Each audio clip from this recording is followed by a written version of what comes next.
Let me tell you all about the original Star Wars Battlefront games. Developed by Pandemic Studios, these were two of my favorite video games when I was a kid. They came out back to back in 2004 and 2005 for the PlayStation 2, Xbox, and PC. They were shooter games that technically can be played in first or third person, but I think most people chose the latter. While these games did feature online play, I'm going to focus on the single player since that's where most of my time was spent. I actually played the second game first. It was at a friend's house on the PS2. My family had a GameCube, so I missed out on many of the action games that were popular at the time. Being a late 90s kid, I grew up with the prequel trilogy as my introduction to Star Wars. I loved the Clone Troopers and Jango Fett, and when I found out I could actually play as them in a video game, it blew my fucking mind. Of course, I'm talking about LEGO Star Wars the video game. But the second, more impressive time was Star Wars Battlefront 2. I eventually got my own copy of the game for PC, and although this game is the one I started with, for chronological sake, I think it'd be better to talk about Battlefront 1 first. I seem to have misplaced the box and manual, but I still have the original disc. Only problem, the activation code was in the manual. So this is useless.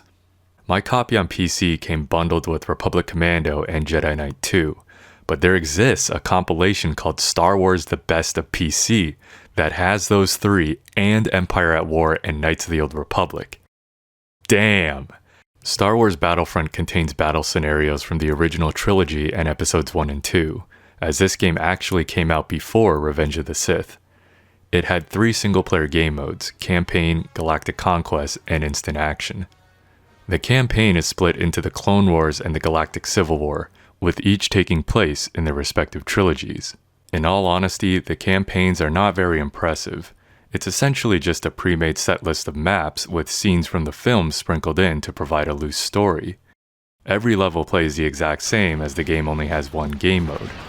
The objective is simple: deplete the enemy reinforcements. There are command posts around the map which you and your AI teammates use as spawn points.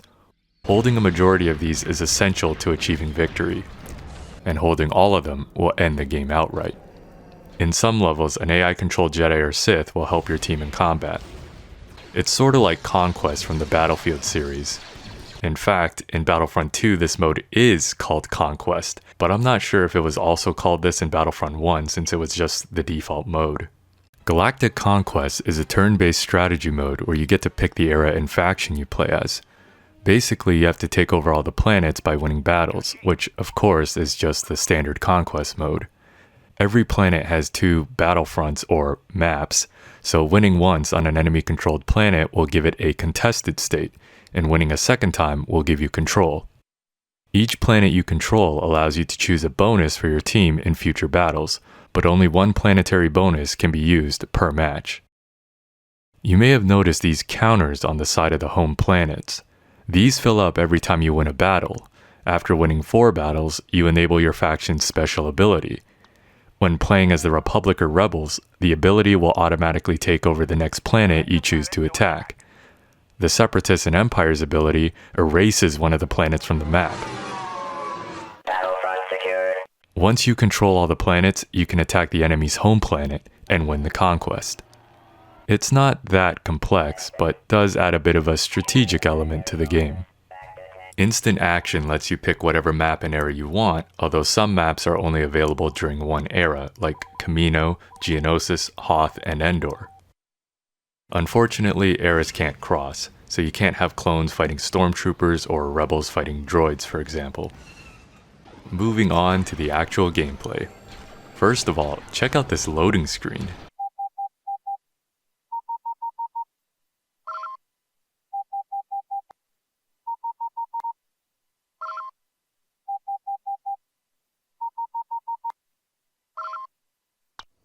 So simple, but so addicting. It's almost hypnotic. The movement is pretty basic. There's no sprinting, but the default speed isn't too bad. You can jump, crouch, and prone. You can also roll sideways by hitting the jump button while moving left or right. There is a zoom feature for most weapons, but I believe only the sniper gets an actual scoped view. The game uses a class system that weapons are locked to, so whatever weapon or equipment you want to use determines what class you'll be playing. Each faction has the same 5 classes: a standard infantry, an assault trooper, an engineer, a marksman, and a special trooper. The standard infantry across all factions are the same. They have a fully automatic blaster rifle, a basic pistol that has an overheat meter instead of ammo, thermal detonators, and concussion grenades for use against vehicles and turrets. The clones have EMP grenades instead of thermal ones, which is basically just a grenade for droids. Instead of a standard droid, the Separatists use super battle droids, which have fully auto fire, a tri-shot secondary, and wrist rockets instead of grenades. Despite this, a standard droid is playable in the Clone Wars campaign during the first few levels that take place during the Phantom Menace. The assault troopers all have a rocket launcher. However, the Rebel Vanguard is the only one capable of firing off 2 during one attack. This makes him good against vehicles, but since most infantry die to one rocket, it's a bit unnecessary. I actually find myself burning through rockets too fast with him. The clone assault trooper can load 2 at a time, but fires them independently. This is much better in my opinion. Assault troopers carry a basic pistol and mines in addition to thermal detonators. You can only place 4 mines at a time, as they will begin to despawn starting with the oldest one placed. The mines are useful in locking down choke points, as they will one-shot any infantry that comes into contact with them. If you play with friendly fire off, you can just roll up to enemies and drop them at their feet, blowing them to smithereens. The marksman has a sniper rifle, a basic pistol, thermal detonators, and a recon droid. The recon droid can fire bullets and trigger a self-destruct sequence that causes an explosion if the enemies do not destroy it before it goes off. The engineer carries a different primary in each faction, but the rest of his equipment is the same. The clone engineer has a bolt caster that you can charge to shoot a big beam of electricity. The droid engineer has a radiation launcher that is basically a grenade launcher, but instead of grenades, it's like little balls of shit or something, I don't know. The rebel engineer has a blast cannon, which is more or less a shotgun. The Imperial engineer has a mortar launcher, which shoots grenades that detonate on impact. As for the rest of their gear, they all have a basic pistol, health and ammo kits, and a repair tool that can be used on turrets, supply droids, and vehicles. The engineer is one of the best classes to use solo since he has the best tools to survive. Where each faction differs is in their special classes. The clones have a jet trooper. He has a jetpack, an EMP launcher, which is basically a small rocket launcher, a commando pistol that shoots faster than the basic pistol, and thermal detonators. The Separatists have the droideka, and if you've seen one of these, you know it's just rolling, shield, and the main guns. The rebels have a Wookiee that has a bowcaster, a grenade launcher, and time bombs. The bowcaster is pretty powerful and has good range when single firing. You can also charge it to release a wide spread. You can only drop the time bombs, but they do a shit ton of damage, so they're useful for destroying stationary targets. The Empire has a Dark Trooper, which has a jump pack, a shotgun, basic pistol, and thermal detonators. Unlike the Jet Trooper's jetpack, the jump pack is unique in that it's a less controllable thrust and can carry 2 charges. I figured the intended strategy is to jump in and out of engagement. But that aside, it makes flying around the map super fun. Your health doesn't regenerate in this game. To heal, you either need to kill enemies and pick up dropped health canisters, have an engineer drop one for you, or stand beside a medical droid. In Galactic Conquest, there is a planetary bonus that provides regen to you and your AI teammates. The game has several vehicles to use in combat, including starfighters. It's honestly pretty impressive given how old this game is. Most vehicles will one-shot infantry, making them insanely potent during battle. Each faction has an announcer that live commentates things that are happening during the game. We've captured a command post. We're losing reinforcements. Lord Vader has entered the battle. And the infantry all share the same voice actor in each faction. Move out, right away. Let's go.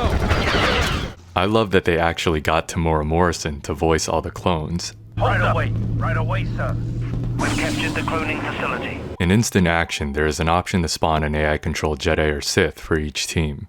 For the clones, it's Mace Windu. The Separatists get Count Dooku, the Rebels Luke Skywalker, and the Empire Darth Vader. They don't use any Force abilities and can only attack and block with their lightsaber. The lightsaber instantly kills infantry. Most of the time the heroes are pretty good and end up getting lots of kills, but sometimes they get lost on the map somewhere and won't do anything. They also take no damage, even if they appear to not block blaster or explosive hits. They will despawn if reinforcements for a team falls too low. Otherwise, the only way to kill them is by knocking them out of bounds, landing on top of them with a ship, or running them over with a speeder.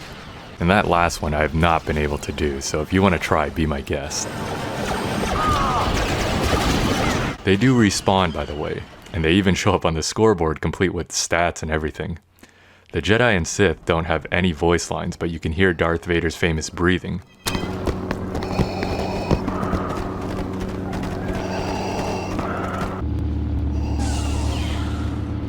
Did he just reload his lightsaber? You may have noticed the hilarious animation that plays when infantry get knocked around by explosions. Since self-inflicted explosions from equipment cause knockback, one of my favorite things to do is to turn friendly fire off and use thermal detonators to launch myself around the map. If you use the Dark Trooper, you can time your jump pack right at the apex of the explosion to get some serious air. There is a pretty long get-up animation though, so you gotta be careful where you're sending yourself. Ah, shit. God damn it. Let's talk about the maps. Battlefront 1's map selection is honestly pretty stellar top to bottom. They're all pretty different, but are all fun to play. Some maps have a third faction that is either neutral or helps one side. If you've seen the movies, you probably have a general idea of what these are. For example, on Geonosis, the Geonosians help the Separatists. On Endor, the Ewoks will help the Rebels. On Dune Sea, there are Tusken Raiders that attack both teams. They even have their own control points that you can capture. The funniest third faction are the Jawas on Mos Eisley. They don't attack either team and just kinda lumber around, occasionally fixing broken droids and building turrets. And if you kill one of them, it's marked as a team kill. I also want to briefly touch on Jabba's Palace. This map is only available on the PC and Xbox version of the game and originally released as DLC. That's right, downloadable content in 2004. Blows my mind, really. Unfortunately, PlayStation didn't get PSN until next gen, which means both Battlefronts on the PS2 missed out on any DLC. What's interesting about this map is that it actually had the Rancor in it. It also doesn't have a loading screen. Want to see how fast maps load with the game installed on an SSD? Overall, I'd say I prefer the maps of Battlefront 1 over Battlefront 2. I'll elaborate more once we get to the Battlefront 2 part of the video, but this is a major reason why the first Battlefront is the one I tend to revisit more. Before we transition to Battlefront 2, I need to talk about this. Now, what the fuck is this? Well, back in the day, Sony used to compile several demos for upcoming games onto one disc, which would then come out as this jam pack thing. And in Volume 11, one of the games was Star Wars Battlefront. I had the first version of the PS3 that had backwards compatibility, but it got the yellow light of death, so I can't show you any of my own gameplay. There is a great video about the Battlefront demos by a legendary Battlefront player named Gamertag Towley that does a pretty deep dive on them. But to sum up, the only playable level was Endor, despite there being a screenshot of Hoth on the box. Some of the classes had different items, but the craziest to me was the disguise kit the Rebel Marksman had. If you held in the left trigger, she would look like a We've captured a command post. stormtrooper, and you could infiltrate with it. So that's all pretty cool. Seems like PlayStation finally won out on something after all. But wait, what's this?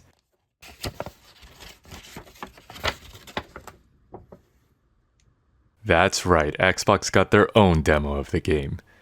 Strangely, it was included in this box set of the original trilogy. Again, I have no way of playing this, but it was an even earlier version of the game than the PS2 demo. Alright, it's finally time to take a look at Battlefront 2. But before I say anything else, I just have to point out, what the fuck kind of main menu is this? The menu on PC looks completely different than the one on consoles, which leads me to believe one thing. For whatever reason, they couldn't get it to work. They were probably pressed for time and had to whip up something else, so what we got was this. And to make matters worse, the menu doesn't appear to scale with the resolution setting, so no matter what you pick, it looks like fucking shit. And while we're at it, the in-game UI also appears to just lose all sense of scaling past 1080p. Here it is running in 1440p. Look at how small the text is. You need a magnifying glass to read all that.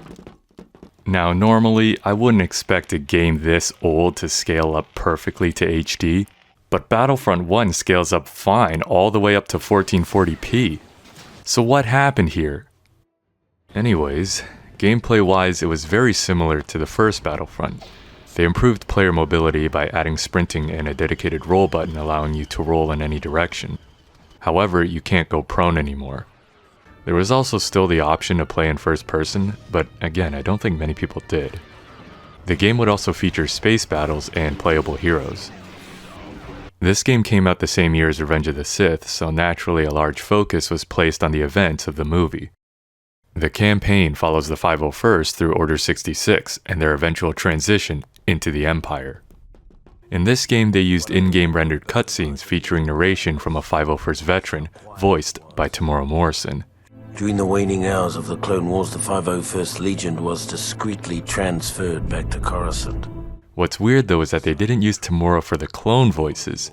The guy they got instead, David Boat, was pretty good and gave us some iconic lines. But if you have Tamora, why wouldn't you use him? Unlike in Battlefront 1, where it was all just conquest, Battlefront 2's campaign actually contained some unique objectives. It's still nothing amazing, but at least they made a more deliberate attempt at a unique single-player experience. The Queen's personal Jedi bodyguards have broken from the palace. Destroy them. Like the last game, there was also Galactic Conquest and instant action. The Galactic Conquest mode in this game looks a lot more Risk-like than the last one. You move your capital ship to different nodes which represent the planets. If you move your ship to a planet that belongs to the enemy faction, a standard battle will occur. Same thing happens if the enemy moves their ship to one of your planets. If the two capital ships meet, it'll become a space battle. You start off with only the basic trooper and have to buy the rest of the classes with credits you get from battles. You can also buy bonuses which are similar to the planetary bonuses in Battlefront 1. You can spawn additional capital ships to control multiple points of the map at a time. It's honestly pretty fun and definitely a step up from Galactic Conquest in the previous game. Instant action has a few new modes. One of them is called Hunt, which lets you play as the previously unplayable factions, such as the Geonosians, Ewoks, Jawas, and Tuskens. There was also one flag and two flag CTF, as well as a hero assault mode, which pits all playable heroes and villains in the game against each other. The only map for this mode was Mos Eisley, although the Xbox version got a patch that added the mode to more maps. I wasted so many hours playing this as a kid. I even remember this glitch spot where you can spawn an infinite supply of canisters.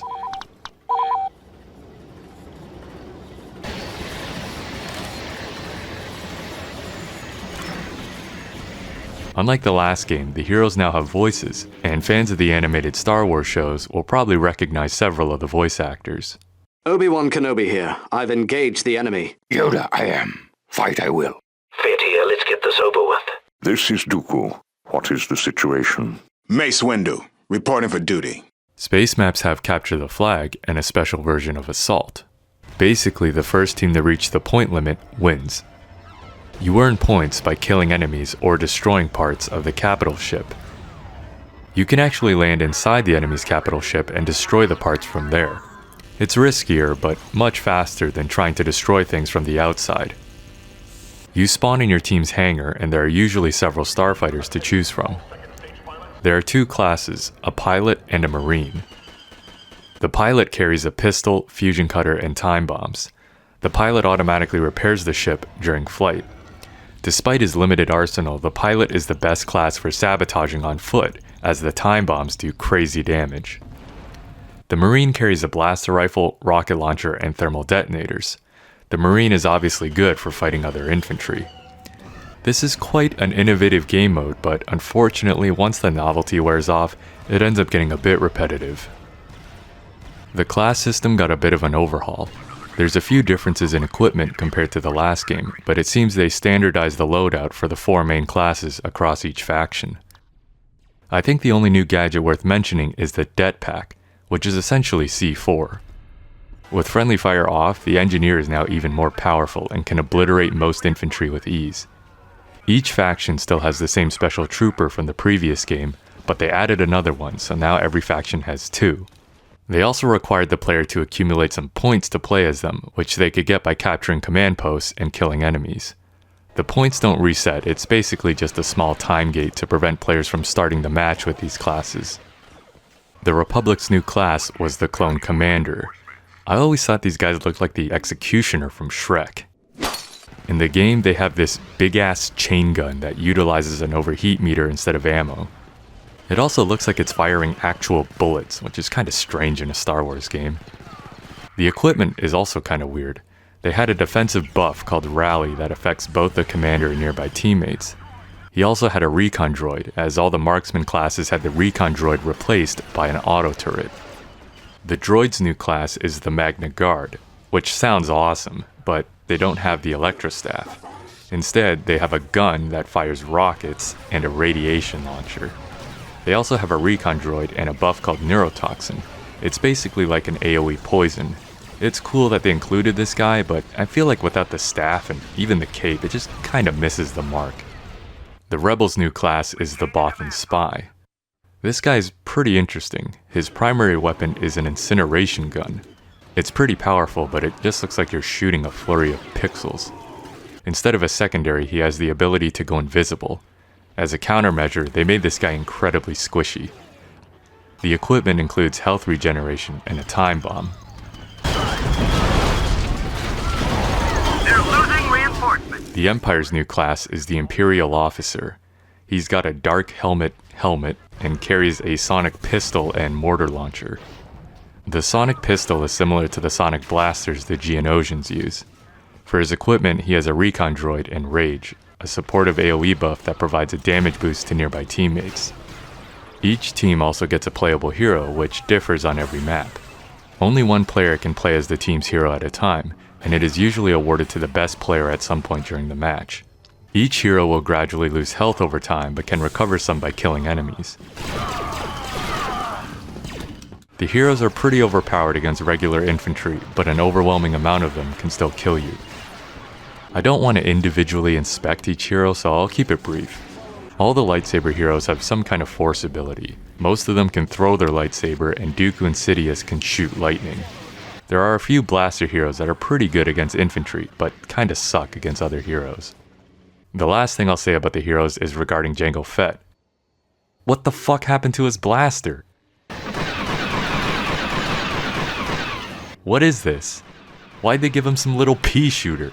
He's got the coolest sounding blaster in all of Star Wars, maybe rivaled only by Padme's, and it's nowhere to be seen. Even the Lego game got it right.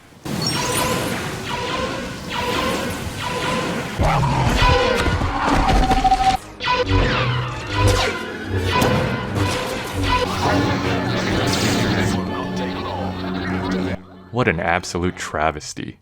This game added an award system that provided performance bonuses in-game, which would give the player buffs or a better version of whatever gun they were using. Nearly every award requires achieving some kind of streak in one life, whether it's points earned or kills with a specific weapon. For example, the most common award, Endurance, requires you to get 12 points in a single life, and awards you with improved stamina regeneration.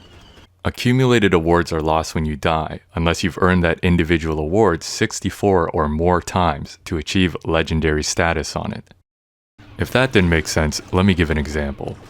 Say you get the Endurance Award and then die. When you respawn, you lose the bonus from that award. However, if on this profile you got the Endurance Award 64 times or more across any game mode, then you start every match with it, and it stays even if you die.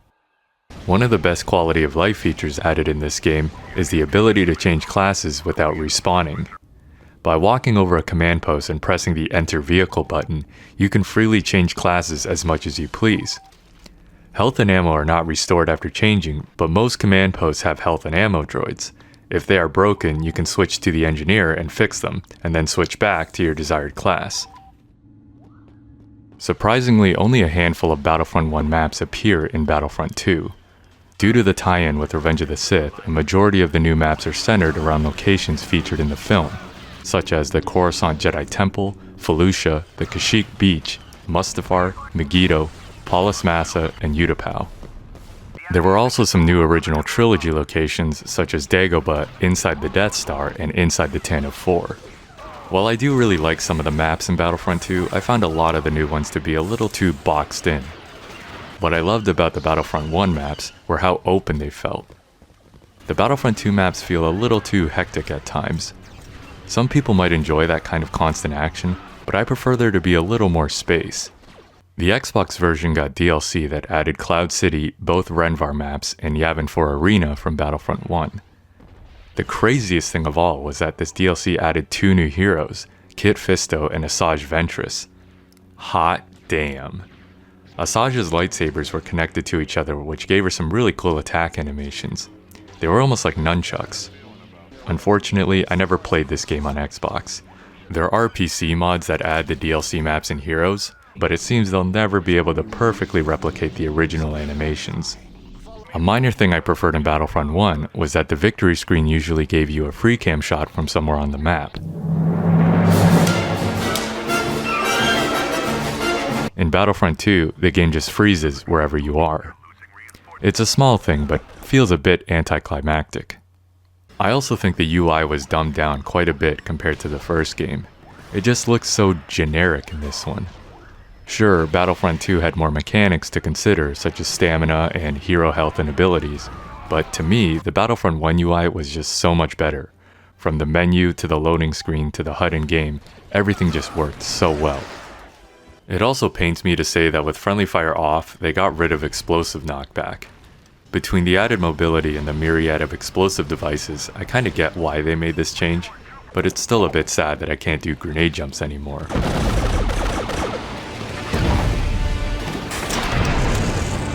I know it sounds like I'm shitting all over Battlefront 2 here, but I still think it's a great game. It had a lot to live up to, and I wouldn't argue with anyone who prefers it over the first game.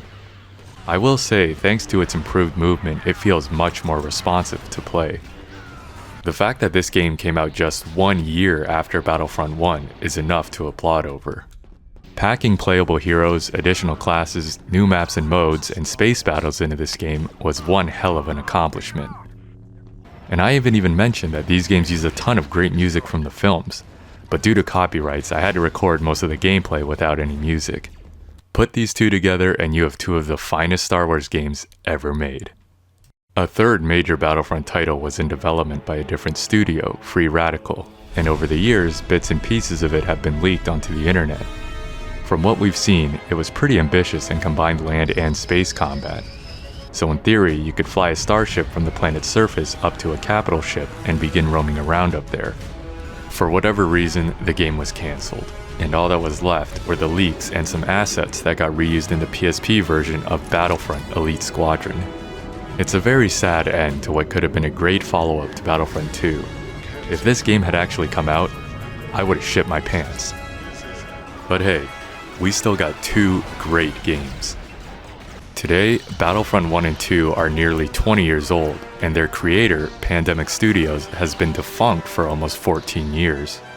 But if anyone who's worked on these games is watching this, consider this my personal thanks. These games were a major part of my childhood, and I will remember them forever.